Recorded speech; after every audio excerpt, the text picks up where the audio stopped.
ખેડબ્રહ્માથી પસાર થતી હરણાવ નદીના પૂરમાં લોકો ફસાઈ ગયા।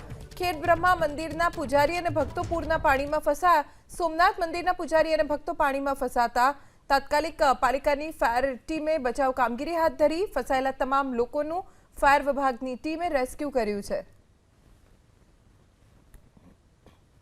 વધુ जानकारी અમારા સંવાદદાતા દર્શન પાસેથી પ્રાપ્ત કરીશું। દર્શન, કેવી રીતે તમામ લોકો ફસાઈ ગયા અને બાદમાં રેસ્ક્યુ માટે શું જહેમત ઉઠાવાઈ?